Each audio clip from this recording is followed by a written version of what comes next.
नमस्कार।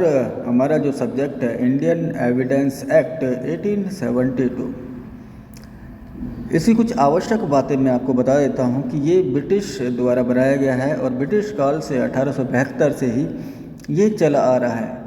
और इसके अंदर 11 अध्याय 167 यानी 167 सेक्शंस हैं और 3 पार्टों में ये डिवाइडेड है और अभी भी उसी मूल रूप में है जिस मूल रूप में इसे बनाया गया था। और ये अदालत की सभी कार्यवाहियों में यूज़ होता है, सभी कार्यवाही में इसकी ज़रूरत होती है। इसके बिना कोई केस संभव नहीं है। ठीक है, केवल शपथ पत्र और मध्यस्थता जो होती है उसमें इसकी आवश्यकता नहीं होती। तो इस जो एविडेंस एक्ट है इसका नाम भारतीय साक्ष्य अधिनियम 1872 होगा। ये सेक्शन 1 इसका क्लियर करता है। अब देखते हैं कि इस संबंध में अदालत यानी कि कोर्ट क्या होती है। कि अदालत यानी कि न्यायालय शब्द के भीतर सभी न्यायाधीश और मजिस्ट्रेटों और मध्यस्थों को साक्ष्य लेने के लिए सभी कानूनी रूप से अधिकृत व्यक्ति आते हैं। मतलब ये कि न्यायालय उसे कहा जाएगा जिसके जो मजिस्ट्रेट हैं, न्यायाधीश हैं और जो मध्यस्थ हैं, अगर वो कानूनी रूप से अधिकृत है साक्ष्य लेने के लिए तो साक्ष्य अधिनियम के अनुसार उन्हें अदालत यानी कि न्यायालय कहा जाएगा। सेकंड चीज़ देखते हैं तथ्य, कि तथ्य क्या होता है।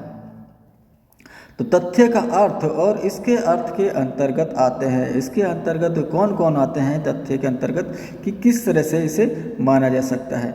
ऐसी कोई भी वस्तु की अवस्था या वस्तु का संबंध जो इंद्रियों द्वारा बोधगम्य हो, कि जिन्हें हम इंद्रियों के द्वारा बोध कर सके, जिन चीज़ों का ऐसी कोई भी वस्तु हो या वस्तु की अवस्था हो या वस्तु का संबंध हो, उसे फैक्ट कहा जाएगा। जैसे कोई अगर क्राइम हुआ है तो किस चीज़ से क्राइम हुआ है वो भी फैक्ट है, कहाँ क्राइम हुआ है वो भी फैक्ट है, और किस चीज़ से किस संबंध में उसे जो है क्राइम हुआ है, इसे हम इंद्रियों द्वारा बोध कर सकते हैं कि इस तरीके से हुआ होगा, इसे फैक्ट कहा जाता है।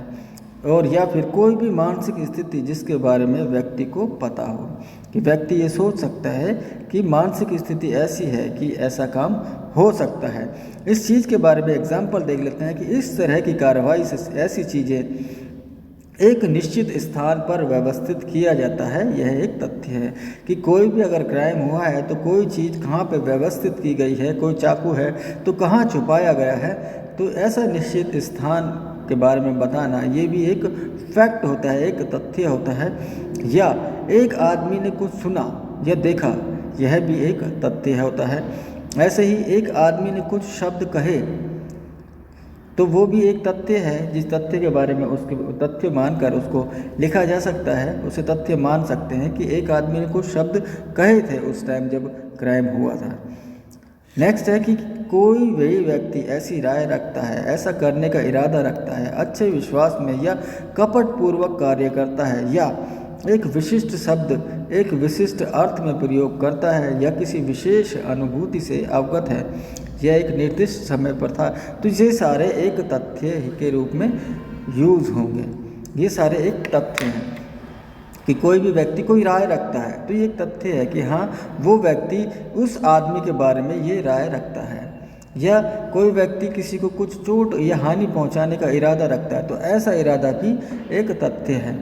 या अच्छा विश्वास है, ये कहा जाएगा कि भाई इन दोनों में एक अच्छे संबंध थे, दोनों को एक दूसरे पर विश्वास था, तो इस तरह की बातें भी एक तथ्य होंगी। या कपटपूर्वक कार्य करता है, कोई व्यक्ति अगर कपट करता है, किसी को भरोसे में लेके भरोसा उसने किया उसके ऊपर और उसी ने उसके ऊपर कपट कर दिया, तो ये चीज़ तथ्य के रूप में मानी जाएंगी। एक विशिष्ट शब्द का एक विशिष्ट अर्थ में प्रयोग करता है, कि कोई व्यक्ति किसी दूसरे व्यक्ति को एक विशिष्ट शब्द कहता है और उसी अर्थ में करता है, उसका उपयोग करता है, तो ये तथ्य माना जाएगा कि एक आदमी ने दूसरे आदमी को इस तरह के शब्द कहे।